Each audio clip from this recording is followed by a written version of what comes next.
ಪುತ್ರೇತಿ ತನ್ಮಯತಯಾ ತರವೋಪಿ ನೇದುಃ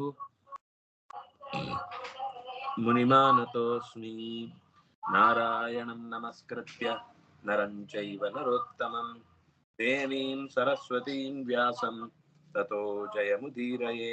ಸ್ವಸ್ತ್ಯಸ್ತು ಸತಾಂ. ಹರಿ ಓಂ.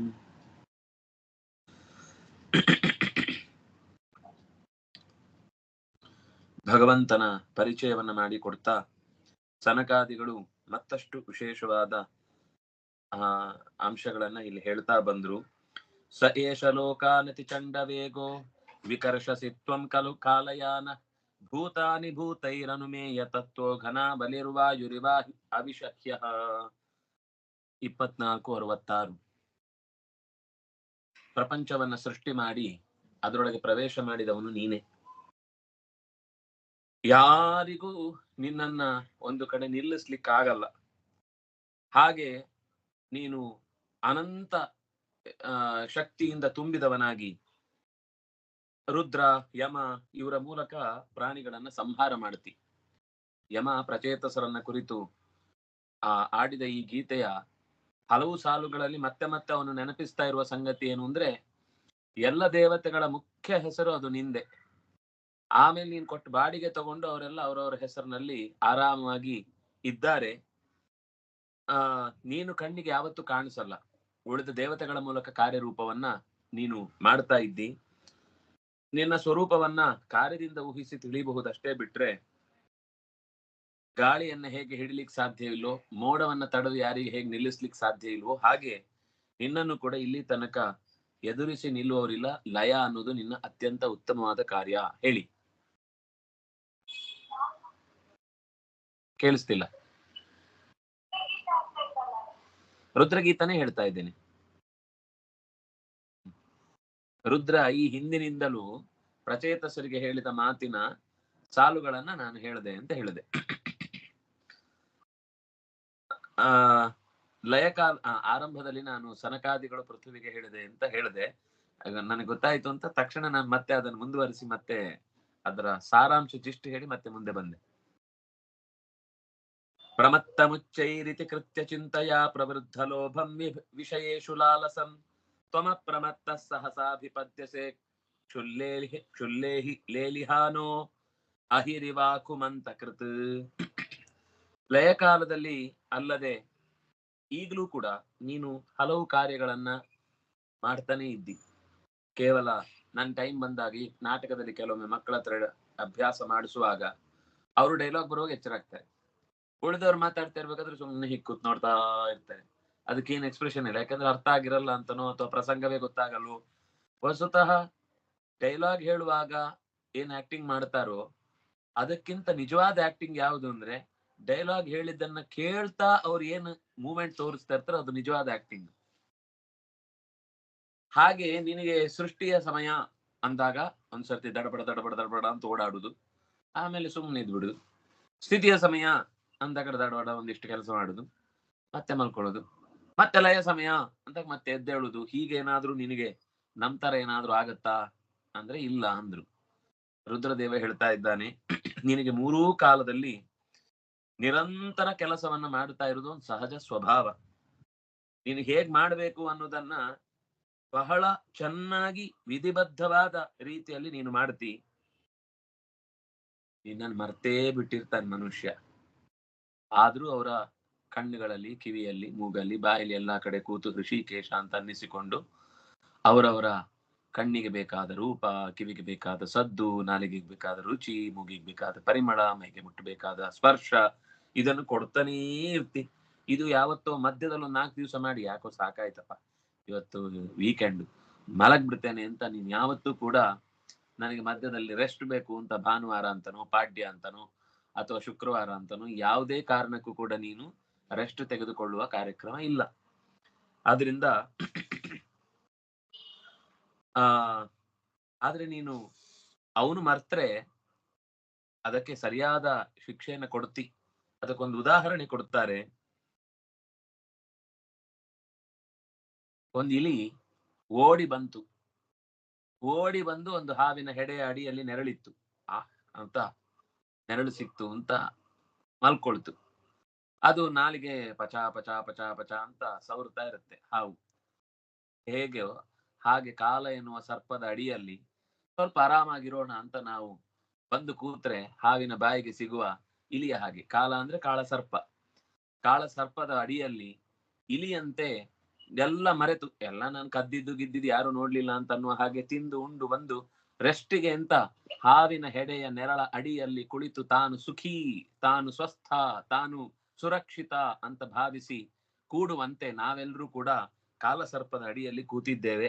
ನೀನು ಮುಲಾಜಿಲ್ದೆ ಬಾಯಿ ಹಾಕಿ ಅದನ್ನ ನುಂಗಿ ಬಿಡ್ತಿ.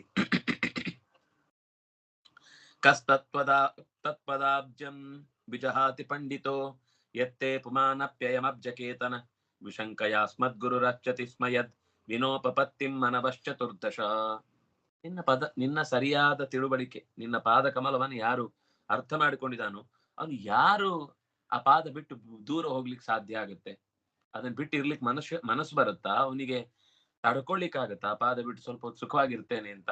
ಇಲ್ಲಿ ತನಕ ಅವನು ರುದ್ರದೇವ ಹೇಳ್ತಾನೆ, ನಮ್ಮಪ್ಪ 4 ತಲೆ 8 ಕಿವಿ 8 ಕಣ್ಣು 4 ಬಾಯಿ, ಎಷ್ಟು ಅವನ ಬಗ್ಗೆ ಹೇಳಿ ಕೇಳಿ ನಿರಂತರ ದೇವ್ರು ಹೇಳಿದ್ದೆಲ್ಲಾ ಕೇಳಿದವನು ಅಂತಿದ್ರೆ ಅವನು ಒಬ್ಬನೇ ಕರೆಕ್ಟ್ ಕ್ಲಾಸಲ್ಲಿ ಕೂತ್ ಕೇಳಿದವನು ಅವನೊಬ್ನೇ. ನಾವೆಲ್ಲ ಆಗಾಗ ಮಧ್ಯದಲ್ಲಿ ತೂಕಡಿಸ್ತಾ ಇದ್ವಿ.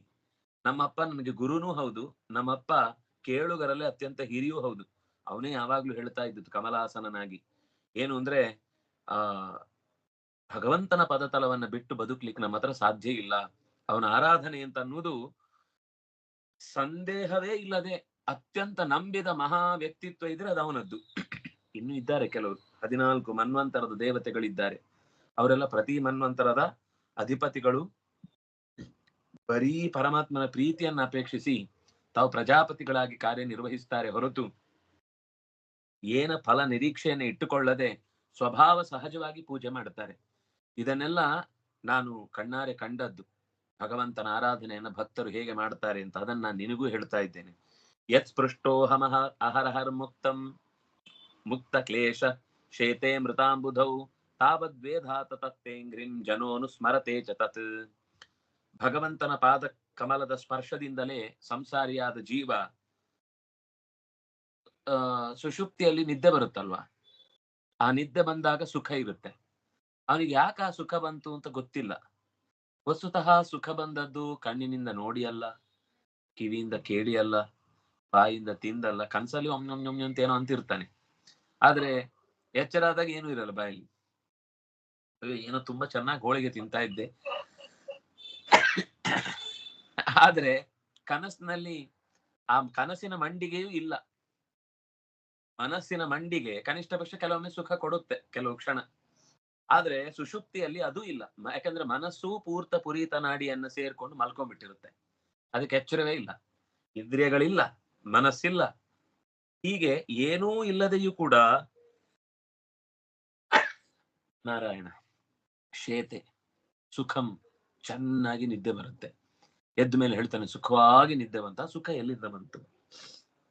ಯಾರು ಕೊಟ್ರು? ಎಲ್ಲಿಂದ ಕೊಟ್ರು? ಹ್ಯಾಕ್ ಬಂತು? ಯಾಕೆಂದ್ರೆ ನಮ್ಗೆ ಆಬ್ಜೆಕ್ಟ್ ಇಲ್ಲದೆ ಒಂದು ಸುಖ ಬರುವುದು ಅಂತ ಅನ್ನುವ ಕಲ್ಪನೆಯೂ ನಮ್ಮ ಜೀವನದಲ್ಲಿ ಇಲ್ಲ. ನೋಡಿದ್ರೇನೆ ಸುಖ, ಕೇಳಿದ್ರೇನೆ ಸುಖ, ಮುಟ್ಟಿದ್ರೇನೆ ಸುಖ, ತಿಂದ್ರೇನೆ ಸುಖ ಅಂತ ಸ್ಮೆಲ್ ನೋಡಿದ್ರೇನೆ ಸುಖ. ಅದು ಬಿಟ್ಟು ಬೇರೆದೊಂದಿಲ್ಲ. ಆದ್ರೆ ಇದು ಯಾವುದು ಇಲ್ಲ ಅಲ್ಲಿ. ಇದೇನೂ ಇಲ್ಲದೆ ಸುಖವನ್ನ ಪರಿಗಣಿಸುವ ಪರಿಭಾಷೆ ಏನು ಅಂತ ಈಗ ಯೋಚನೆ ಮಾಡಿದಾಗ ಪ್ರಾಜ್ಞನಾಮಕನಾದ ಪರಮಾತ್ಮ ಜೀವನಿಗೆ ಅತ್ಯಂತ ಹತ್ತಿರದಲ್ಲಿರ್ತಾನೆ. ಈ ಎಚ್ಚರದಲ್ಲಿದ್ದಾಗ ಪರಮಾತ್ಮ ಬಲಗಣ್ಣಿನ ಹತ್ರ ಇರ್ತಾನೆ. ಅವನಿಗೆ ಕನಸಿನ ಸ್ಥಿತಿ ಬಂದಾಗ ಆ ಪರಮಾತ್ಮ ಇಲ್ಲಿ ಜೀವನನ್ನ ಕೂಡಿಸಿಕೊಂಡು ಕೂಡ್ತಾನೆ. ಅಂದ್ರೆ ಆ ಇಲ್ಲಿ ನಿಂತಾಗ ಹೊರಗಿನ ಪ್ರಪಂಚ ಕಾಣುತ್ತೆ, ಅದು ಎಚ್ಚರ. ಅದೇ ಪರಮಾತ್ಮನ ಸಂಪರ್ಕ. ಅಂದ್ರೆ ವಸ್ತುತಃ ಪರಮಾತ್ಮ ಒಂದ್ ಅಂಶದಲ್ಲಿ ಇದ್ದಾನೆ, ಆದ್ರೆ ಏನು ಅಂದ್ರೆ ಇಲ್ಲಿ ಒಂದು ಪ್ರತ್ಯೇಕವಾದ ವಿಶ್ವ ಅನ್ನುವ ರೂಪ ಕೆಲಸ ಮಾಡುತ್ತೆ, ಅದರಿಂದಾಗ ಅವನಿಗೆ ಪ್ರಪಂಚ ಕಾಣುತ್ತೆ.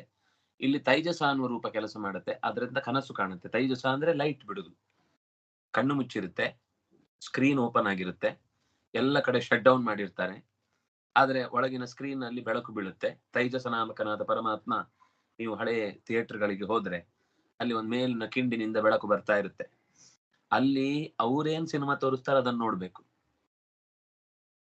ನಾವೇನ್ ನೋಡ್ಬೇಕು ಅಂತ ಅನ್ಕೊಂಡು ಹೋದ್ರೆ ಅದು ಕಾಣಲ್ಲ. ನನ್ಗೆ ಆ ಸಿನಿಮಾ ಹೀರೋ ಇಷ್ಟ ಇಲ್ಲ, ಅವನು ಬೇಡ ಬೇರೆ ಬರ್ಲಿ ಅಂದ್ರೆ ಆಗಲ್ಲ. ಅಲ್ಲಿ ತೋರಿಸಿದ್ಮೇಲೆ ಕೊನೆ ತನಕ ಅದನ್ನೇ ನೋಡ್ಬೇಕು. ನಮ್ ಕನಸು ಹಾಗೇನೆ, ಮಲ್ಕೊಂಡಾದ್ಮೇಲೆ ನಾವು ಒಳ್ಳೆ ಡ್ರೆಸ್ ಹಾಕೊಂಡು ಬಾಚ್ಕೊಂಡು ಎಲ್ಲ ಹೋಗಿ ಮಲಗುವಾಗ್ಲು ಹೋಗಿ ಕೆಸರಿಗೆ ಬಿದ್ದಿರ್ತೀವಿ ಕನ್ಸಲ್ಲಿ, ಅಯ್ಯ ಅಂತ ಅನ್ಕೊಂಡು ಅದನ್ನ ಒರೆಸ್ಕೊಂಡು ತೊಳ್ಕೊಂಡು ಬರೋಷ್ಟ್ರಲ್ಲಿ ಎಲ್ಲ ಕಂಗಾಲಾಗ್ಬಿಟ್ಟಿರುತ್ತೆ. ಕನಸಿನಲ್ಲಿ ನಾವು ಅಲ್ಲಿ ಏನ್ ಕಾಣುತ್ತೋ ಅದನ್ನ ನೋಡ್ತೇವೆ. ನಾವು ಏನೋ ಭಾರಿ ಅದ್ಭುತವಾದದನ್ನ ಪಡಿಬೇಕು ಅಂತ ಅನ್ಕೊಂಡ್ರೆ ಒಂದು ನಾಯಿ ಅಟ್ಟಿಸ್ಕೊಂಡು ಬೆದರಿ ಎದ್ದು ಶಾಕ್ ಆಗಿ ಎದ್ದು ಬಿಡುತ್ತೇವೆ. ಅಂದ್ರೆ ಕನಸು ಅನ್ನೋದು ನಮ್ ಕೈಯಲ್ಲಿ ಇಲ್ಲ. ಅದರಿಂದನೇ ಗೊತ್ತಾಗುತ್ತೆ ಕನಸು ಅನ್ನೋದು ಅಷ್ಟು ಸುಲಭದ ಮಾತಲ್ಲ ಅಂತ. ಮೂರನೇದು ಸ್ಥಿತಿ ನಿದ್ದೆ, ಅಂದ್ರೆ ಗಾಢ ನಿದ್ದೆ. ಅದಕ್ಕೆ ಸೌಂಡ್ ಸ್ಲೀಪ್ ಅಂತ. ಇವನಿಗೆ ಸೌಂಡ್, ಉಳಿದವರಿಗೆ ಸ್ಲೀಪ್ ಇಲ್ಲ.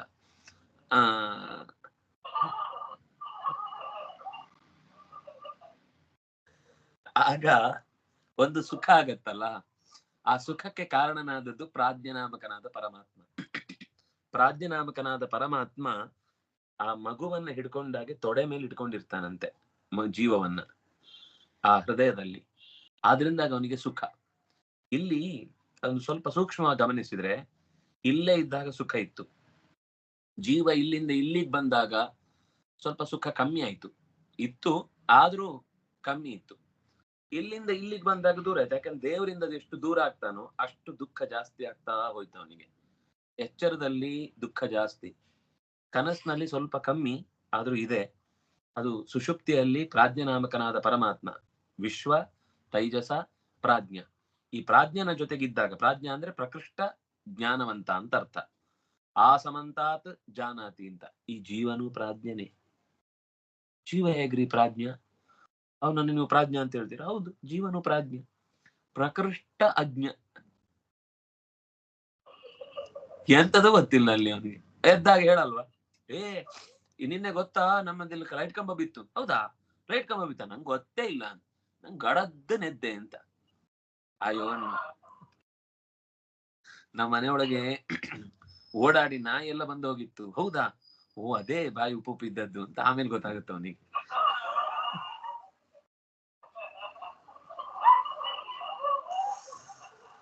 ಆದ್ರೆ ಸುಷುಪ್ತಿಯಲ್ಲಿ ಯಾವ ಎಚ್ಚರವೂ ಇರುವುದಿಲ್ಲ, ಯಾವ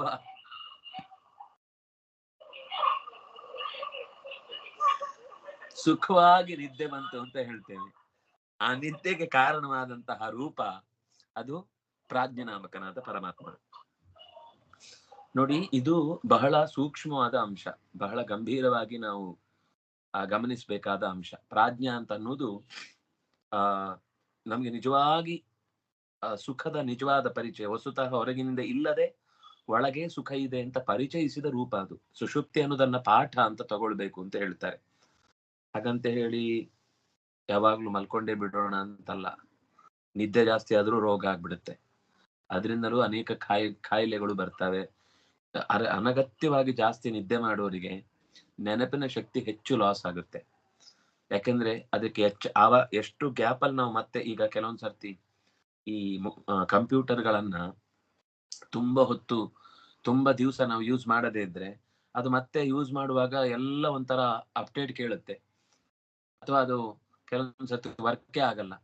ದಿನಾ ಯೂಸ್ ಮಾಡ್ತಾ ಇದ್ರೆ ಪಕ್ಕ ಹಾಳಾಗಲ್ಲ. ನಮ್ದು ಯಂತ್ರಗಳು ಹಾಗೆ ಅಲ್ವಾ, ನಾವು ದಿನಾ ಯೂಸ್ ಮಾಡ್ತಾ ಇದ್ರೆ ಅದು ಚೆನ್ನಾಗಿ ಬಳಕೆಯಲ್ಲಿದ್ರೆ ಬಹಳ ಕಾಲ ಬಾಳುತ್ತೆ, ಬಹಳ ಕಾಲ ಬದುಕತ್ತೆ. ಅದನ್ನ ನಾವು ತುಂಬಾ ಗಂಭೀರವಾಗಿ ಅದು ಮ್ಯೂಸಿಯಂ ಇಡುವ ಹಾಗೆ ಅದನ್ನ ಉಪಯೋಗಿಸಿದ ಬುದ್ಧಿಯನ್ನು ಇಟ್ಟುಬಿಟ್ರೆ ಅದು ನಾಳೆ ವರ್ಕೇ ಆಗಲ್ಲ, ತುಕ್ಕಿಡ್ದಂಗ ಆಗ್ಬಿಡುತ್ತೆ. ಯಾವ ರೀತಿಯಿಂದಲೂ ಅದರಿಂದ ಪ್ರತಿಫಲವನ್ನು ನಾವು ಮುಂದೆ ಪಡಿಲಿಕ್ಕೆ ಆಗುದಿಲ್ಲ. ಆದ್ರಿಂದಾಗಿ ಹೇಗೆ ಬುದ್ಧಿಯ ಹೊರ ವಲಯದಲ್ಲೂ ನಾವು ಅದರ ಉಪಯೋಗ ಮಾಡದೇ ಇದ್ರೆ ಮಬ್ಬಾಗಿ ಬಿಡುತ್ತೆ. ಇದು ಈ ವೇದ ಓದುವವರಿಗೆ ಅಥವಾ ತರ್ಕ ಕಲಿಯೋರಿಗೆ ಮುಖ್ಯವಾಗಿ ಅದು ನಿರಂತರ ಅನಭ್ಯಾಸೇ ವಿಷಂ ಶಾಸ್ತ್ರಂ. ಅಭ್ಯಾಸ ಮಾಡದೇ ಇದ್ರೆ ಶಾಸ್ತ್ರ ಅನ್ನೋದು ವಿಷ ಆಗ್ಬಿಡುತ್ತೆ. ಅದು ಹೇಗೆ ಅಂದ್ರೆ ಚಂದನದ ಹೊರೆಯನ್ನ ಕತ್ತೆ ಹೊತ್ಕೊಂಡು ಹೋದ ಹಾಗೆ ಭಾರವಾಹ. ಆದ್ರೆ ಅದು ಚಂದನದ ಹೊರೆ ಅಂತ ಅದಕ್ಕೆ ಗೊತ್ತಿರುತ್ತಾ? ಸುಮ್ನೆ ಅದಕ್ಕೆ ಬೆನ್ನ ಮೇಲೆ ಭಾರ ಅಂತ ಅನ್ಕೊಂಡು ಒದ್ದಾಡುತ್ತೆ. ನಮ್ಗೊಂದು ಚಂದನ ತುಂಡು ಸಿಕ್ಕಿದ್ರೆ ಸುಲಭ ಆಗುತ್ತೆ, ಖುಷಿ ಆಗುತ್ತೆ. ಓ ಚಂದನ ಸಿಕ್ತು, ತೆಯ್ದು ದೇವಿಗೆ ಅರ್ಪಿಸೋಣ ಅಂತ ಒಂದು ಖುಷಿ ಆಗುತ್ತೆ. ಆದ್ರೆ ಅವುಗಳಿಗೇನು ಇಲ್ಲ ಪಾಪ. ಹಾಗೆ ಅದರ ಬೆಲೆ ಗೊತ್ತಿಲ್ಲದೆ ನಾವು ಅದು ಕೇವಲ ಉಪಯೋಗಿಸದೆ ಬಿಟ್ರೆ ಅನಭ್ಯಾಸದಿಂದಾಗಿ ಬುದ್ಧಿ ಮಂಕಾಗುತ್ತೆ, ಮಬ್ಬಾಗುತ್ತೆ. ಅದರಿಂದಾಗಿ ನಿರಂತರ ನಮ್ಮ ಯಾರು ಬನ್ನಂಜೆ ಗೋವಿಂದಾಚಾರ್ಯರು ನಿತ್ಯದಲ್ಲಿ ಅವರು ಈ ಪದ ಏನಂತಾರೆ ಅದಕ್ಕೆ, ಪದಬಂಧ ಆಮೇಲೆ ಸುಡೋಕು, ಇದೆರಡನ್ನ ಮಾಡದೆ ಅವರ ದಿನವೇ ಕಳೀತಿರ್ಲಿಲ್ಲ. ಅದೆರಡು ಮಾಡ್ಲೇಬೇಕು. ಪದಬಂಧ ಮಾಡೋದ್ರಿಂದ ನಮ್ಮ ಭಾಷಾ ಸಾಮರ್ಥ್ಯ ಹೆಚ್ಚುತ್ತೆ. ಈ ಸುಡೋಕು ಮಾಡೋದ್ರಿಂದ ನಮ್ಮ ಲೆಕ್ಕಾಚಾರದ ಚುರುಕು, ಬುದ್ಧಿಯ ಚುರುಕುತನ, ಎಷ್ಟು ಕಡೆಗಳಿಂದ ಎಷ್ಟು ತರದಲ್ಲಿ ಏನೇನು ತೊಂದರೆಗಳು ಬರಬಹುದು ಮತ್ತು ಅದನ್ನು ಪರಿಹಾರ ಮಾಡುವ ವಿಧಾನ ಏನು ಅಂತ ನಾವು ಯೋಚಿಸಿ ಆ 9 ಕೋಣೆಯ ಅಗಲ ಮೇಲೆ ಕೆಳಗಿನ ಅಷ್ಟೂ ಭಾಗಗಳಿಗೆ 1 ರಿಂದ 9 ತುಂಬಿಸ್ತೇವೆ. ಇದರಿಂದ ಒಂದು ನಂಬರ್ ನೋಡಿ ಇಲ್ಲಿ ಇದು ಬರಬೇಕು ಅಂತ ಕೆಲವೊಮ್ಮೆ ನಾವು ಊಹೆ ಮಾಡ್ತೇವೆ. ಯಾಕೆಂದ್ರೆ ಅದಕ್ಕೆ ಕಾರಣಗಳು ಉಳಿದ ಎಲ್ಲೂ ಈ ಸಂಖ್ಯೆ ಬರ್ಲಿಕ್ಕೆ ಸಾಧ್ಯ ಇಲ್ಲ, ಇಲ್ಲೇ ಬರ್ಬೇಕು ಯಾಕೆಂದ್ರೆ ಇದಕ್ಕೊಂದು ಕಾರಣ ಇದೆ ಅಂತ. ಹೀಗೆ ಲಾಜಿಕಲ್ ಥಿಂಕಿಂಗ್ ಅಂದ್ರೆ ಅದರ ಸಾಮರ್ಥ್ಯ ನಮಗೆ ಗೊತ್ತೇ ಇಲ್ಲದಂತೆ ಅತ್ಯಂತ ವೃದ್ಧಿ ಆಗುತ್ತೆ. ಶಾಸ್ತ್ರ ಓದುವವರಿಗೆ ಇದು ತುಂಬಾ ಬೇಕು. ಅಧ್ಯಯನ ಮಾಡುವವರಿಗೆ, ನಿರಂತರ ಅಧ್ಯಯನಶೀಲರಿಗೆ ಬುದ್ಧಿ ಚುರುಕಾಗುವ ಅವಶ್ಯಕತೆ ಇದೆ. ಈ ತರ್ಕ ಓದಿದ್ರೆ ಕೆಲವೊಂದ್ ಸರ್ತಿ ಏನಾಗುತ್ತೆ ಅಂದ್ರೆ ಭಾವುಕತೆ ನಷ್ಟ ಆಗುವ ಸಾಧ್ಯತೆ ಹೆಚ್ಚು. ಅಗತ್ಯ ಇದ್ದಷ್ಟು ಓದ್ಬೇಕು. ಆದ್ರೆ ಮುಂದೆ ಮುಂದೆ ಮುಂದೆ ಮುಂದೆ ಹೋದಾಗ ಅವ್ರು ಕೇವಲ ಲೆಕ್ಕಾಚಾರದ ಮನುಷ್ಯರಾಗ್ತಾರೆ ಬಿಟ್ರೆ ಮನಸ್ಸು ಅನ್ನೋದೇ ಸತ್ತೋಗ್ಬಿಡುತ್ತೆ ಕೆಲವೊಂದ್ ಸರ್ತಿ. ಅಂದ್ರೆ ತರ್ಕ ಕರ್ಕಶರು ಅಂತ ಕೆಲವೊಮ್ಮೆ ಕರೆಯುವುದುಂಟು. ಅದು ಅತಿ ಆಗ್ಬಾರ್ದು ಅಂತ ಹೇಳಿದ್ದು, ಕಲಿಬಾರ್ದು ನಾನು ಹೇಳಿಲ್ಲ. ಅದನ್ನೇ ಅದು ಕಲಿಬೇಕು, ಬೇಕಿರುವ ಶಾಸ್ತ್ರ ಅದು. ಆದ್ರೆ ಅದರಲ್ಲಿ ತೀವ್ರವಾಗಿ ಮುಳುಗಿ ಎಲ್ಲ ವಿಷಯ, ಈಗ ನಾವು ವಿಚಾರವಾದಿಗಳು ಅಂತ ಹೇಳ್ತೇವಲ್ಲ, ಅವ್ರು ತುಂಬಾ ಪ್ರಶ್ನೆ ಮಾಡ್ತಾರೆ ಆದ್ರೆ ಯಾವುದನ್ನು ನಂಬಲ್ಲ. ನೀವು ಉತ್ತರ ಕೊಟ್ಟರು ಅವ್ರಿಗೆ ಉತ್ತರ ಬೇಕಿಲ್ಲ, ಬರೀ ಪ್ರಶ್ನೆ ಮಾಡೋದಷ್ಟೇ ಅವ್ರ ಅಭ್ಯಾಸ ಆಗ್ಬಿಡುತ್ತೆ. ತರ್ಕ ನಮ್ಗೆ ಹಾಗೆ ರೋಗ ಆಗ್ಬಾರ್ದು ಅಂತ ಹೇಳಿದ್ ನಾನು. ತರ್ಕ ಇರುವುದ್ರಿಂದ ನಾನು ಅದಕ್ಕೆ ಸುಡೋಕು ಅಂತ ಹೇಳಿದೆ. ಯಾಕೆಂದ್ರೆ ಅದು ಇನ್ನೊಂದು ವಿಧಾನ ಅಷ್ಟೇ. ತರ್ಕ ಕಲಿಯುವಾಗ ನಮ್ಮ ಬುದ್ಧಿ ನಿಶಿತತೆ ಅಂತ ಅನ್ನೋದನ್ನ ಹೇಗೆ ಸಂಪಾದಿಸ್ತೇವೋ ಹಾಗೇನೆ ಬುದ್ಧಿ ನಿಶಿತತೆಯನ್ನ ಸಂಪಾದಿಸ್ಲಿಕ್ಕೆ ಅದೊಂದು ಮೆಥಡಾಲಜಿ ಆಗಿ ತಗೊಂಡಾಗ ಸುಡೋಕು ಕೂಡ ಅಷ್ಟೇ ನಮ್ಮ ಬುದ್ಧಿಯನ್ನ, ಎಲ್ಲಾ ಲಾಜಿಕಲ್ ಥಿಂಕಿಂಗ್ ಪ್ರೊಸೆಸ್ ಅನ್ನ ನಮ್ಮ ಒಳಗೆ ಜಾಗೃತಗೊಳಿಸುತ್ತೆ. ಆದ್ರಿಂದ ಅದು ಬೇಕು ಅಂತ ಹೇಳಿದ್ದು. ಹೀಗೆ ಬುದ್ಧಿಯ ಚುರುಕುತನಕ್ಕಾಗಿ ನಾವೇನೆಲ್ಲ ಪ್ರಯತ್ನ ಮಾಡ್ತೇವೆ ಅದು ಈ ಸುಷುಪ್ತಿಯಲ್ಲಿ ಇಲ್ಲ. ಅದನ್ನಾಗಿ ಸುಖಕ್ಕೆ ಬುದ್ಧಿ ಕಾರಣ ಅಲ್ಲ, ಮನಸ್ಸು ಕಾರಣ ಅಲ್ಲ, ಇಂದ್ರಿಯಗಳು ಕಾರಣ ಅಲ್ಲ. ಆದ್ರೂ ಸುಖ ಆಯ್ತು ಅಂತಂದ್ರೆ ದೇವ್ರು ನಮ್ಗೊಂದು ಎಚ್ಚರ ಕೊಡ್ತಾನೆ. ಸುಷುಪ್ತಿಯಲ್ಲಿ ನಿನಗೆ ಹೇಗ್ ಸುಖ ಬಂತು? ಅದು ಇನ್ನರ್ ಬ್ಲಿಸ್. ಅದು ನಿನ್ನೊಳಗಿನ ನಿನ್ನದೇ, ನಿನ್ನತನ ಅಥವಾ ನೀನೇ ಸುಖ ರೂಪ. ಅದು ನಿನಗೆ ಎಚ್ಚರ ಆದಾಗ್ಲೂ ಎಚ್ಚರ ಆಯ್ತು ಅಂದ್ರೆ ನೀನು ಮುಕ್ತ. ಎಚ್ಚರದಲ್ಲಿ ಈಗ ಅದು ಮುಚ್ಚಿರುವುದು ಗೊತ್ತಿಲ್ಲ. ನನಗೆ ನನ್ನೊಳಗೆ ಏನ್ ಸುಖ ಇದೆ ಅನ್ನೋದು ಗೊತ್ತಿಲ್ದೇನೆ ನಾವೀಗ ಇಷ್ಟೆಲ್ಲ ಒದ್ದಾಟ ಪಡ್ತಾ ಇರ್ತೇವೆ. ಜ್ಞಾನಿ ಆದವನಿಗೆ ಏನಾಗುತ್ತೆ ಅಂದ್ರೆ ಈ ಎರಡರ ನಡುವಿನ ಅಂತರದ ಒಂದು ಗೋಡೆ ಏನಿದೆ ಅದು ಕಳಚ್ಕೊಂಡ್ ಬಿಡುತ್ತೆ. ಕಳಚ್ಕೊಂಡ್ ಬಿಟ್ಟಾಗ ಅವನು ಅಂತರಂಗದ ಕಣ್ಣಿನಿಂದಲೇ ಎಲ್ಲವನ್ನು ಕಾಣುತ್ತಾನೆ. ಈ ಕಣ್ಣು ಅನ್ನೋದು ಸುಮ್ಮನೆ ನೆಪ, ಅದೊಂದು ಲೋಕದ ವ್ಯವಸ್ಥೆಯ ದೃಷ್ಟಿಯಿಂದ ಇರುತ್ತೆ ಬಿಟ್ರೆ ಅವನಿಗೆ ಅಂತರಂಗದ ಜ್ಞಾನ ಬಂದಾಗ ಹೊರಗಿನ ಪ್ರಪಂಚದಲ್ಲಿ ಕಾಣುವ ಎಲ್ಲ ವಿಷಯಗಳು ಕೂಡ ನೇರ ವಾಸ್ತವವಾಗಿ ಅವನಿಗೆ ಅಭ್ಯಾಸ ಆಗುತ್ತೆ. ಅದರಿಂದಾಗಿ ಎಲ್ಲದರ ಬಗ್ಗೆಯೂ ಇತಿಮಿತಿ ಅರ್ಥ ಆಗಿ ಅವನು ಸುಖವಾಗಿ ಬದುಕ್ಲಿಕ್ಕೆ ಸಾಧ್ಯ ಆಗುತ್ತೆ. ಹಾಗಾಗಿ ನಿದ್ದೆ ಅಂತ ಅನ್ನೋದು ನಮಗೆ ಭಗವಂತ ತಿಳಿಸಿದ ಒಂದು ಪಾಠ. ಪ್ರಪಂಚದ ಪರಿಚಯ ಇಲ್ಲದೇ ಇದ್ರೂ ಒಳಗಿನಿಂದಲೇ ನಮ್ಮ ಸುಖ ನಮ್ಮ ಕೈಯಲ್ಲಿದೆ. ಅದನ್ನು ಪಡೆಯುವುದಕ್ಕೇನೆ ಈ ಪ್ರಯತ್ನ, ಈ ಪ್ರಯಾಣ ಅಂತ. ಅಥತ್ವಮಸಿನೋ ಬ್ರಹ್ಮನ್ ಪರಮಾತ್ಮನ್ ವಿಪಶ್ಚಿತಾಂ ವಿಶ್ವಂ ರುದ್ರ ಭಯಧ್ವಸ್ತಂ ಅಕುತಶ್ಚಿದ್ ಭಯಾಗತಿ. ರುದ್ರನೇ, ಭಗವಂತನನ್ನ ರುದ್ರ ಅಂತ ಕರೀತಾನೆ. ಅಥತ್ವಮಸಿ ನೋ ಬ್ರಹ್ಮನ್, ಎಲೈ ಗುಣಪೂರ್ಣನಾದ ಬ್ರಹ್ಮನೇ, ಪರಮಾತ್ಮನ್ ಎಲ್ಲರದರ ಅಂತರ್ಯಾಮಿಯೇ, ನೀನು ವಿಶ್ವಂ, ನೀನು ಇಡೀ ವಿಶ್ವದ ಒಳಗೆ ಇದ್ದಿ. ರುದ್ರ ಭಯಧ್ವಸ್ತಂ, ರುದ್ರ ಅನ್ನುವ ಹೆಸರಿನಿಂದ ಇಡೀ ಜಗತ್ತಿನಲ್ಲಿ ತುಂಬಿ ಎಲ್ಲದರಲ್ಲೂ ಅದರ ಎಕ್ಸ್ಪೈರಿ ಡೇಟ್ ಬರುತ್ತೆ ಅನ್ನುವ ಭಯದ ಗೊಂದಲವನ್ನ ಧ್ವಂಸ ಮಾಡುವವನು, ನಾಶ ಮಾಡುವವನು. ನಾವು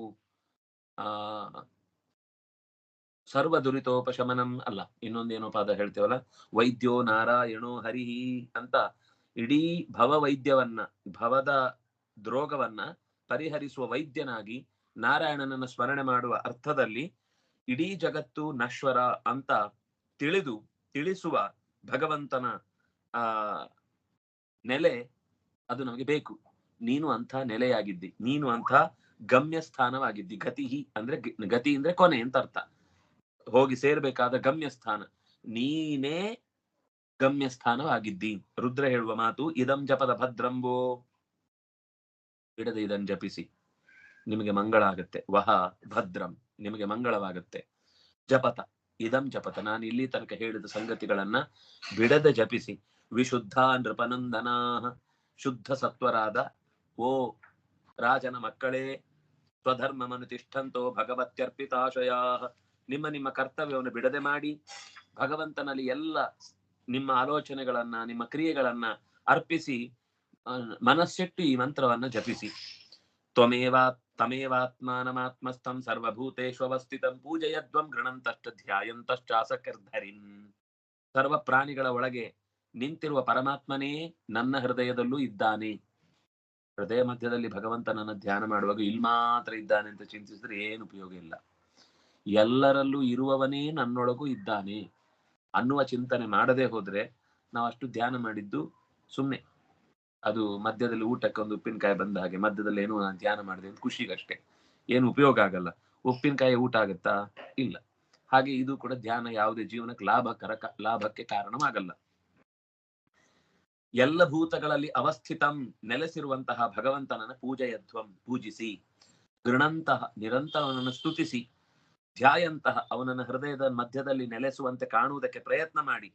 ಒಂದ್ಸಲ ಅಲ್ಲ, ಕೆಲವರು ಹೇಳುದುಂಟು, ನಾವು 5-6 ಗಂಟೆ ಮೌನದಲ್ಲಿ ಕುಳಿತೆವು, ಕಣ್ಣು ಮುಚ್ಚಿದೆವು, ಏನೂ ಕಾಣಲಿಲ್ಲ, ಆದ್ರಿಂದ ನಾವು ತೀರ್ಮಾನಿಸಿದೆವು ದೇವರಿಲ್ಲ. ಎಲ್ಲ ಇದು ಗೊಡ್ಡು ಸಂಪ್ರದಾಯ, ನಿನ್ ತಲೆಯಲ್ಲಿ ಬುದ್ಧಿಯೂ ಇಲ್ಲ ಅಂದಾಗೆ ಅದೂ ಇಲ್ಲ. ಯಾಕಂದ್ರೆ ನೀನ್ ಬುದ್ಧಿ ಕಾಣಲ್ಲ, ನಂಗೆ ದೇವ್ರು ಕಾಣ್ಲಿಲ್ಲ, ಆದ್ರಿಂದಾಗಿ ದೇವ್ರಿಲ್ಲ. ನಮ್ಗೆ ನಿನ್ ಬುದ್ಧಿ ಕಾಣಲ್ಲ, ಆದ್ರಿಂದ ನಿನ್ ಬುದ್ಧಿನೂ ಇಲ್ಲ. ಇದು ನಿಶ್ಚಯ. ಆದ್ರಿಂದಾಗಿನೇ ಏನು ತೀರ್ಮಾನ ತೆಗೆದುಕೊಳ್ಳುವಾಗ, ಈಗ ಪ್ರಯೋಗಶಾಲೆಯಲ್ಲಿ ಒಂದೇ ಸರ್ತಿ ಒಂದು ಎಕ್ಸ್ಪೆರಿಮೆಂಟ್ ಮಾಡ್ತಾರ? ಒಂದು ಎಕ್ಸ್ಪೆರಿಮೆಂಟ್ ಮಾಡುವಾಗ 4-5 ಸಲ ಅದನ್ನ ಟೆಸ್ಟ್ ಮಾಡ್ತಾರಲ್ವಾ? ಸಕೃತ್ ಅಂದ್ರೆ 1 ಬಾರಿ, ಅಸಕೃತ್ ಅಂದ್ರೆ ಹಲವು ಬಾರಿ ನಿರಂತರವಾಗಿ ಧ್ಯಾನ ಮಾಡು. ಒಂದು ಸರ್ತಿ ಆದ್ರೂ ನಿಂಗೆ ಅದರ ಅನುಭವ ಬರುತ್ತೆ. ಆಮೇಲೆ ಬಿಡ್ಲಿಕ್ಕೆ ಮನ್ಸು ಬರಲ್ಲ. ಹಲವು ಬಾರಿ ಪ್ರಯತ್ನ ಮಾಡು, ಹಲವು ಬಾರಿ ಸ್ತುತಿಸು, ಹಲವು ಬಾರಿ ಪೂಜಿಸು. ಹಾಗೆ ನೀನು ಹರಿಂ ಧ್ಯಾಯಂತಹ, ನಿನ್ನೊಳಗೆ ಎಲ್ಲ ಪಾಪಗಳನ್ನ ಪರಿಹರಿಸುವವನಾಗಿ ನೆಲೆಸಿದವನನ್ನ ಪೂಜಿಸು. ಯೋಗಾದೇಶಮುಪಾಸಾದ್ಯ ಧಾರಯಂತೋ ಮುನಿವ್ರತಾ ಸಮಾಹಿತ ಧಿಯ ಸರ್ವೇ ಅಭ್ಯಸತಾದೃಶಾಃ. ಈ ರುದ್ರಗೀತೆಗೆ ರುದ್ರ ಒಂದು ಹೆಸರು ಕೊಡ್ತಾನೆ. ಇದಕ್ಕೆ ಹೆಸರು ಯೋಗಾದೇಶ ಅಂತ. ಅವನೇ ಹೇಳಿದ ಮಾತು, ಯೋಗಾದೇಶ ಮುಪಾಸಾದ್ಯ. ಈ ರುದ್ರಗೀತೆಗೆ ಯೋಗಾದೇಶ ಅನ್ನೋ ಹೆಸರು. ಇದು ಯೋಗವನ್ನ ಆದೇಶ ಮಾಡುತ್ತೆ. ಯೋಗ ಅಂದ್ರೆ ಸಂಬಂಧ, ಭಗವಂತನಲ್ಲಿ ಅನನ್ಯವಾದ ಸಂಬಂಧವನ್ನ ಹುಟ್ಟಿಸುವಂತಹ ಆದೇಶವಾದ ಈ ನನ್ನ ಮಾತಿನಿಂದ ಹೊರಟಂತಹ ಸ್ತುತಿಯನ್ನ ನಿರಂತರವಾಗಿ ಧರಿಸಿ, ಹಣ್ಣು ಗೆಡ್ಡೆಗಳಿಂದ ಅಷ್ಟನ್ನೇ ಭಕ್ಷಣ ಮಾಡ್ತಾ ಮುನಿವ್ರತದಲ್ಲಿ ಇರಿ. ಕಾಡಿನಲ್ಲಿ ಇಷ್ಟರಲ್ಲೇ ಬದುಕಿ ಏಕಾಗ್ರ ಚಿತ್ತರಾಗಿದ್ದುಕೊಂಡು ಆದರ ಪೂರ್ವಕವಾಗಿ ಇದನ್ನು ಮತ್ತೆ ಮತ್ತೆ ಸ್ತುತಿ ಮಾಡಿ, ಅಭ್ಯಾಸ ಮಾಡಿ, ಅರ್ಥಾನುಸಂಧಾನ ಮಾಡಿ, ಹೃದಯದಲ್ಲಿ ಅವನನ್ನ ಇಟ್ಟುಕೊಂಡು ಸ್ತೋತ್ರ ಮಾಡಿ. ಇದಮಾಹ ಪುರಾಸ್ಮಾಕಂ. ಅಲ್ಲ, ನಿನ್ಗೆ ಹೇಗೆ ಗೊತ್ತಾಯ್ತು? ನಿಮ್ಗೆ ಈ ಸ್ತುತಿ ಎಲ್ಲಿಂದ ಬಂತು ಅಂತ ನೀವು ಪ್ರಶ್ನೆ ಕೇಳ್ಬೋದು. ಹೇಳ್ತೇನೆ, ಇದು ಒಂದು ನಮ್ಮ ಪ್ರಾಚೀನರ ಸಂಪ್ರದಾಯ. ಯಾವುದೇ ಒಂದು ಅಂಶ ನಮಗೆ ಬಂತು ಅಂತಂದ್ರೆ ಅದು ಯಾರಿಂದ ಬಂತು ಅಂತ ಒಂದು ಮುನಿ ಪರಂಪರೆಯನ್ನ ನೆನಪಿಸಿಕೊಳ್ಳುವ ಸೌಜನ್ಯ ಇತ್ತು. ನಾನು ಮಹಾಭಾರತ ಎಲ್ಲ ಓದಿಲ್ಲ, ನಾನು ಗೀತೆ ಎಲ್ಲ ಓದಲ್ಲ, ಆದ್ರೆ ನಾನು ನಿಮ್ಗೆ ಗೀತೆ ಹೇಳ್ತೇನೆ, ಆದ್ರೆ ನಾನೇ ಓದಿದ್ದು ಮಹಾಭಾರತ ನಿಮ್ಗೆ ಹೇಳ್ತೇನೆ ಅಂತ ಅಬದ್ಧಗಳನ್ನೆಲ್ಲ ಸುಬದ್ಧ ಅನ್ನುವ ಹಾಗೆ ಬೊಬ್ಬೆ ಹಿಡಿದು, ಚೆನ್ನಾಗಿ ಇಂಗ್ಲಿಷ್ ಬರುತ್ತೆ, ಚೆನ್ನಾಗಿ ಯಾವ್ಯಾವ್ದೋ ಭಾಷೆ ಬರುತ್ತೆ ಅಂತ ಬೊಬ್ಬೆ ಹೊಡೆದ್ರೆ ಅದು ಆ ಕಾಲಕ್ಕೆ ಜನರು ಮೆಚ್ಚುಗೆ ಕೊಟ್ಟು ಉದೋ ಉದೋ ಅಂತ ಅವನ ಬೆನ್ನ ಹಿಂದೆ ಸಂಘಗಳನ್ನ ಕಟ್ಟಿಕೊಂಡು ಜಾರ್ಕೊಂಡು ಬರ್ಬೋದು. ಆದ್ರೆ ಅಷ್ಟೇ ಸಲೀಸಾಗಿ ಅವರು ಜಾರಿ ಹೋಗ್ತಾರೆ ಅನ್ನೋದು ಮಾತ್ರ ಸತ್ಯ.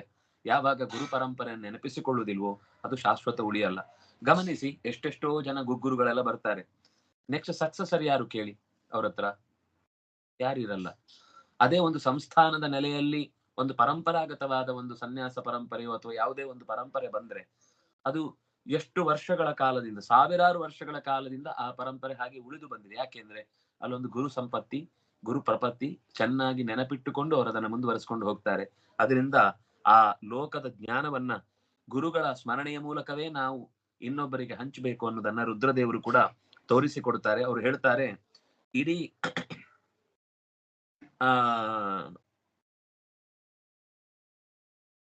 ಪ್ರಪಂಚವನ್ನ ಸೃಷ್ಟಿ ಮಾಡ್ಲಿಕ್ಕೆ ಹೊರಟಂತಹ ಚತುರ್ಮುಖನಿಗೆ ಒಳ್ಳೆಯ ಪ್ರಜಾ ಸೃಷ್ಟಿ ಮಾಡಬೇಕು ಅಂತ ಅಪೇಕ್ಷೆ ಪಟ್ಟಿದ್ದ.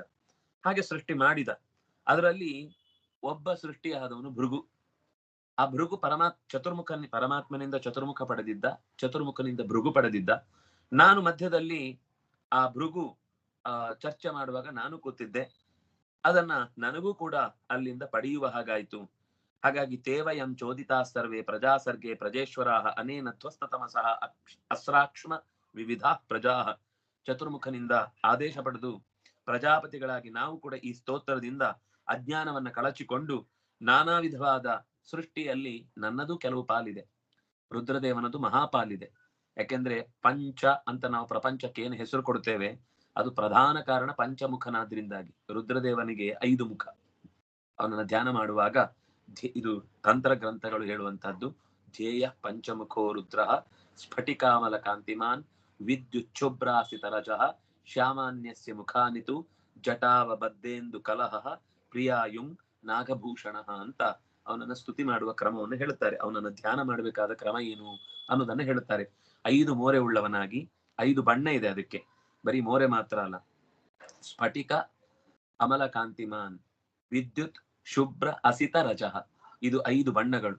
ಈ 5 ಬಣ್ಣದಿಂದ ಕೂಡಿದವನು ಶ್ಯಾಮಾನಿ ಅಸ್ಯ ಮುಖಾನಿ, ಇವನ ಮುಖಗಳು ಈ 5 ಬಣ್ಣಗಳಲ್ಲಿವೆ. ಜಟಾವ ಜಟ ಅವಬದ್ದೆಂದು ಕಲಹ, ಇಂದುಕಲ, ಇಂದುಕಲ ಅಂದ್ರೆ ಚಂದ್ರನ ಒಂದು ತುಂಡು ಜಟೆಯಲ್ಲಿ ಕಟ್ಟಿಕೊಂಡಿದ್ದಾನೆ. ಪ್ರಿಯಾಯುಂ, ತನ್ನ ಎಡ ತೊಡೆಯ ಮೇಲೆ ಪಾರ್ವತಿಯನ್ನು ಕೂಡಿಸಿಕೊಂಡಿದ್ದಾನೆ. ಪ್ರಿಯಾಯುಂ, ಕೊರಳಲ್ಲಿ ಒಂದು ನಾಗಭೂಷಣ, ಸರ್ಪವನ್ನ ತೊಟ್ಟುಕೊಂಡಿದ್ದಾನೆ ಅಂತ. ಹೀಗೆ ಯಾರು ಶ್ರದ್ಧೆಯಿಂದ ಚಿಂತಿಸ್ತಾನೋ ಅಂಥವನಿಗೆ ಈ ಮನಸ್ಸಿನ 5 ಪ್ರಭೇದಗಳಲ್ಲಿ ಉಂಟಾಗುವಂತಹ ಲೋಪದೋಷಗಳೇನಿದೆ ಅದೆಲ್ಲ ಪರಿಹಾರ ಆಗುತ್ತೆ. ಅದರಿಂದಾಗಿ ಮನಸ್ಸಿಗೆ 5 ಮುಖ: ಮನಸ್ಸು, ಬುದ್ಧಿ, ಚಿತ್ತ, ಚೇತನ, ಅಹಂಕಾರ ಅಂತ. ಅದರಿಂದಾಗಿ ಮಣ್ಣು, ನೀರು, ಗಾಳಿ, ಬೆಂಕಿ, ಆಕಾಶ ಅಂತ. ಅದರಿಂದಾಗಿ ಅವನ 5 ಮಕ್ಕಳು ಪ್ರಾಣ, ಅಪಾನ, ವ್ಯಾನ, ಉದಾನ, ಸಮಾನ ಅಂತ. ಅದರಿಂದಾಗಿ ಭೂತಗಳಿಗೆ ಸಂಬಂಧಪಟ್ಟ ಶಬ್ದ, ಸ್ಪರ್ಶ, ರೂಪ, ರಸಗಂಧ ಅಂತ ಎಷ್ಟು 5ಗಳಿವೆಯೋ ಆ ಎಲ್ಲಾ 5ರ ಮೂಲ ಅದು ಪಂಚಮುಖನಾದ ರುದ್ರ. ಅದರಿಂದಾಗಿ ನನಗೆ ಸೃಷ್ಟಿಯ ಕಾರ್ಯವನ್ನ ಜೋಡಿಸಿದಾಗ ನಾನು ಈ ಸ್ತುತಿಯ ಪ್ರಭಾವದಿಂದ ಇಡೀ ಜಗತ್ತಿನ ನಿರ್ಮಾಣವನ್ನ ಮಾಡುವುದಕ್ಕೆ ಸಾಧ್ಯವಾಯಿತು. ಅಥೇದಂ ನಿತ್ಯದಾಯುಕ್ತೋ ಜಪನ್ ನವಹಿತ ಪುಮಾನ್ ಅಚಿರಾಶ್ರೇಯ ಆಪ್ನೋತಿ ವಾಸುದೇವ ಪರಾಯಣ. ವಾಸುದೇವನಲ್ಲಿ ಅತ್ಯಂತ ನಿಷ್ಠೆಯನ್ನು ಇಟ್ಟು ಯಾರು ಈ ಸ್ತುತಿಯನ್ನು ನಿತ್ಯ ಧ್ಯಾನಪರನಾಗಿ ಮಾಡ್ತಾನೋ ಅವನು ತನ್ನ ಅಭೀಷ್ಟವನ್ನ ಪಡೀತಾನೆ. ಎಲ್ಲ ಅಭೀಷ್ಟಗಳನ್ನ ಪಡೆಯುವಲ್ಲಿ ಜ್ಞಾನ ಅತ್ಯಂತ ಪ್ರಧಾನವಾದ ಪಾತ್ರ ವಹಿಸುತ್ತೆ. ಜ್ಞಾನ ಇಲ್ಲ ಅಂದ್ರೆ ಯಾವ ಅಭೀಷ್ಟವನ್ನು ಯಾರೂ ಪಡಿಲಿಕ್ಕೆ ಸಾಧ್ಯ ಇಲ್ಲ. ಯಾಕೆಂದ್ರೆ ಜ್ಞಾನ ದುಃಖದ ಸಂಸಾರದಿಂದ ಆತನನ್ನ ದೂರ ಮಾಡುತ್ತೆ. ದುಃಖ ಪರಿಹಾರಕ್ಕಿರುವ ಒಂದೇ ಒಂದು ಅದು ಶಸ್ತ್ರ ಯಾವುದು ಅಂದ್ರೆ, ದುಃಖವನ್ನ ಕಳ್ಕೊಳ್ಳಿಕ್ಕಿರುವ ಒಂದೇ ಒಂದು ಸಾಧನೆ ಯಾವುದು ಅಂದ್ರೆ ಅದು ಜ್ಞಾನ. ಅದರಿಂದಾಗಿ ಜ್ಞಾನವನ್ನ ಪಡ್ಕೊಳ್ಬೇಕಾದದ್ದು. ಇದಂ ಶ್ರದ್ಧೆಯ ಯುಕ್ತೋ ಮದ್ಗೀತಂ ಭಗವತ್ತಮಂ ಅಧೀಯಾನೋ ದುರಾರಾಧ್ಯಂ ಹರಿಮಾರಾಧಯತ್ಯಸೌ ವಿಂದತೆ ಪುರುಷೋ ಪುಷ್ಮಾತ್ ಯದ್ಯದಿಚ್ಛತಿ ಸತ್ವರಂ ಮದ್ಗೀತ ಗೀತಾತ್ ಸುಪ್ರೀತಾತ್ ಶ್ರೇಯಸಾಂ ಏಕವಲ್ಲಭಾತ್. ಯಾರು ಶ್ರದ್ಧೆಯಿಂದ ಯುಕ್ತನಾಗಿ ನಾನು ಉಪದೇಶ ಮಾಡಿದ ಈ ಭಗವಂತನ ಸ್ತೋತ್ರವನ್ನು, ರುದ್ರಗೀತವನ್ನು, ಯೋಗಾದೇಶವನ್ನು ಯಾರು ಚಿಂತಿಸ್ತಾನೋ ಯಾರಿಂದಲೂ ಒಲಿಸಲಾಗದ ಹರಿಯನ್ನ ಆತ ಪ್ರೀತಿಯಿಂದ ಒಲಿಸಿಕೊಳ್ತಾನೆ. ಅಭೀಷ್ಟ ವಸ್ತುಗಳೆಲ್ಲವೂ ಅವನಿಗೆ ಬೇಕಾದಲ್ಲಿ ಸಿಗುತ್ತೆ. ಎಲ್ಲದಕ್ಕೂ ವರಪ್ರದನಾದಂತಹ ಹರಿ ಈ ರುದ್ರಗೀತದಿಂದ ಬೇಗ ಒಲಿತಾನೆ ಅನ್ನೋದಕ್ಕೆ ನಾನೇ ಸಾಕ್ಷಿ. ನನ್ನನ್ನ ಆರಾಧನೆ ಮಾಡುವವನಿಗೆ ಅವನು ಆರಾಧಿತನಾದ ಅಂದ್ರೆ ನಾನು ತನ್ನಿಂದ ತಾನೇ ಅವನಿಗೆ ಸಿಕ್ಕಿ ಬಿಡುತ್ತೇನೆ. ಅದು ಬೈ ಪ್ರಾಡಕ್ಟ್ ಇದ್ದ ಹಾಗೆ. ಪ್ರಧಾನವಾದ ಸಿಕ್ಕಿದ್ರೆ ಉಳಿದದ್ದೆಲ್ಲ ತಾನಾಗಿ ಫ್ರೀ ಆಗಿ ಸಿಕ್ಬಿಡುತ್ತೆ. ಹಾಗೆ ನನ್ನನ್ನು ಅವ್ನು ಮತ್ತೆ ಸ್ತುತಿ ಮಾಡಬೇಕಾಗಿಲ್ಲ. ನಾನು ಹೇಳಿದ್ದೇನೆ ಅನ್ನುವ ಕಾರಣಕ್ಕೆ ಸ್ತುತಿ ಮಾಡುವಾಗ ನನ್ನ ನೆನಪು ಆಯಿತು ಅಂತ ಲೆಕ್ಕ. ನನ್ನ ನೆನಪಿನ ಜೊತೆಗೆ ಅವನು ಭಗವಂತನನ್ನು ಚಿಂತಿಸಿದ ಅನ್ನುವ ಕಾರಣಕ್ಕೆ ನನ್ನ ಫಲವೂ ಕೂಡ ಆತನಿಗೆ ಸುಲಭವಾಗಿ ಸಿಗುತ್ತೆ. ಇದಕ್ಕೊಂದು ಸಮಯ ಇದೆ. ಇದಂ ಕಲ್ಯ ಉತ್ಥಾಯ. ಕಲ್ಯ ಅಂದ್ರೆ ನಸುಕು, ಬೆಳಗಿನ ಜಾವ. ಇದಂ ಕಲ್ಯ ಉತ್ಥಾಯ ಪ್ರಾಂಜಲಿ ಶ್ರದ್ಧೆಯಾನ್ವಿತ. ಕೈಗಳನ್ನು ಮುಗಿದು ಶ್ರದ್ಧೆಯಿಂದ ಕೂಡಿ ಶೃಣಿಯಾ ಶ್ರಾವಯೇನ್ ಮರ್ತ್ಯ. ತಾನು ಗಟ್ಟಿಯಾಗಿ ಹೇಳಿ ಉಳಿದವರಿಗೂ ಅದರ ಕಿವಿಗೆ ಬೀಳುವಂತೆ ಕೇಳಿಸಿ ಯಾರು ಇದನ್ನು ನಿತ್ಯ ಪಾರಾಯಣ ಮಾಡ್ತಾನೋ ಮುಚ್ಚತೆ ಕರ್ಮ ಬಂಧನೈ. ಅವನು ಕರ್ಮದ ಎಲ್ಲ ಬಂಧನಗಳಿಂದಲೂ ಕೂಡ ಗೀತಮ್ಮಯೇದಂ ನರದೇವನಂದನಾ ಪರಸ್ಯ ಪುಂಸಃ ಪರಮಾತ್ಮನಸ್ತವಂ ಜಪಂತ ಏಕಾಗ್ರಧಿಯಸ್ತಪೋ ಮಹತ್ ಚರಧ್ವಮಂತೆ ತತ ಆಪ್ಸ್ಯತೇಪ್ಸಿತಂ. ಓ ರಾಜಕುಮಾರರೇ, ಪ್ರಚೇತಸರೇ, ನಾನು ಉಪದೇಶಿತ ಪರಮ ಪುರುಷನಾದ ನಾರಾಯಣನ ಈ ಸ್ತೋತ್ರವನ್ನ ಏಕಾಗ್ರ ಮನಸ್ಸಿನಿಂದ ನಿರಂತರವಾಗಿ ಜಪಿಸಿ ಇದರ ಕೊನೆಯಲ್ಲಿ ನಿಮಗೆ ಅವರು ಪ್ರಜಾಪತಿಗಳಾಗಿ ಮೆರಿಲಿಕ್ಕೋಸ್ಕರ ಮುಂದೆ ಬರುವವರಾದ್ರಿಂದ ಪ್ರಜಾ ಸೃಷ್ಟಿಯ ಸಾಮರ್ಥ್ಯವನ್ನ ಪಡೀಲಿಕ್ಕೆ ನಿಮಗೆ ಶಕ್ತಿ ಬರುತ್ತೆ, ನಿಮ್ಮ ಅಭೀಷ್ಟಗಳನ್ನು ಪಡೆಯುತ್ತೀರಿ ಅನ್ನುವಲ್ಲಿಗೆ ಶ್ರೀಮದ್ ಭಾಗವತದ ಚತುರ್ಥ ಸ್ಕಂದದ 24ನೇ ಅಧ್ಯಾಯದ ಮುಗಿತಾಯವಾಯಿತು. ಮತ್ತೆ 25ನೇ ಅಧ್ಯಾಯದಲ್ಲಿ ರುದ್ರದೇವರು ಕೊಟ್ಟ ರುದ್ರ ಗೀತೆಯನ್ನ ಜಪಿಸ್ತಾ ಕೂತರು ಪ್ರಚೇತಸರು. ಅವರು ಸಮುದ್ರ ಗರ್ಭದಲ್ಲಿಯೇ ವಾಸ ಮಾಡ್ತಾ ಬಹಳ ಸರಳವಾದ ಬದುಕನ್ನು ನಡೆಸ್ತಾ ಕರ್ತವ್ಯಗಳನ್ನ ನಿರ್ವಹಿಸ್ತಾ ಇದ್ರು ಅಂತ ಅನ್ನೋದು ಒಂದು ಭಾಗ ಆಗತ್ತೆ. ಇತ್ತ ಪ್ರಾಚೀನ ಬರಿಹಿ ತಂದೆಯ ಕಥೆಯನ್ನ ಸ್ವಲ್ಪ ಮುಂದುವರಿಸ್ತಾರೆ. ತುಂಬಾ ಸ್ವಾರಸ್ಯಕರವಾದ ಮತ್ತೊಂದು 3 ಡೈಮೆನ್ಷನ್ ಕಥೆ ಬರುತ್ತೆ. ಅದನ್ನು ಮತ್ತೆ ನಾಳೆಯ ಚಿಂತನೆಯಲ್ಲಿ ಸೇರಿದಾಗ ನೋಡೋಣ ಅಂತ ಹೇಳ್ತಾ, ಕಾಯೇನ ವಾಚ ಮನಸ ಇಂದ್ರಿಯ ಇರುವ ಬುದ್ಧಿಯ ಆತ್ಮನಾವ ಅನುಸೃತ ಸ್ವಭಾವ ಕರೋಮಿ ಯದ್ಯತ್ ಸಕಲಂ ಪರಸ್ಮೈ ನಾರಾಯಣ ಏತಿ ಸಮರ್ಪಯಾಮಿ. ದಾನಪರ ಯಶಸ್ವಿನೋ ಮನಸ್ವಿನೋ ಮಂತ್ರವಿದಃ ಸುಮಂಗಲಾಃ ಕ್ಷೇಮಂ ನ ವಿಂದಂತಿ ವಿನಾಯ ದರ್ಪಣಂ ತಸ್ಮೈ ಸುಭದ್ರ ಶ್ರವಸೇ ನಮೋ ನಮಃ. ಬ್ರಹ್ಮಾರ್ಪಣಂ ಬ್ರಹ್ಮ ಹವಿರ್ಬ್ರಹ್ಮಾಗ್ನೋ ಬ್ರಹ್ಮಣಾಹುತಂ ಬ್ರಹ್ಮೈವ ತೇನ ಗಂತವ್ಯಂ ಬ್ರಹ್ಮ ಕರ್ಮ ಸಮಾಧಿನಾ. ಯತ್ರ ಯೋಗೇಶ್ವರ ಕೃಷ್ಣ ಸರ್ವೇ ಸಂತು ನಿರಾಮಯಾಃ ಸರ್ವೇ ಭದ್ರಾಣಿ ಪಶ್ಯಂತು ಮಾ ಕಶ್ಚಿತ್ ದುಃಖ ಭಾಗ್ ಭವೇತ್. ಧರ್ಮಸ್ಯ ವಿಜಯೋ ಭೂಯಾತ್ ಅಧರ್ಮಸ್ಯ ಪರಾಭವ ಸದ್ಭಾವನಾ ಪ್ರಾಣಭೃತಾಂ ಭೂಯಾದ್ ವಿಶ್ವಸ್ಯ ಮಂಗಲಂ. ಶ್ರೀಕೃಷ್ಣ ಎಲ್ಲರಿಗೂ ಹೃತ್ಪೂರ್ವಕವಾದ ನಮಸ್ಕಾರ. ಮತ್ತೆ ನಾಳೆ ಸಿಗೋಣ. ಶ್ರೀಹರಿಪ್ರಿಯತಾ.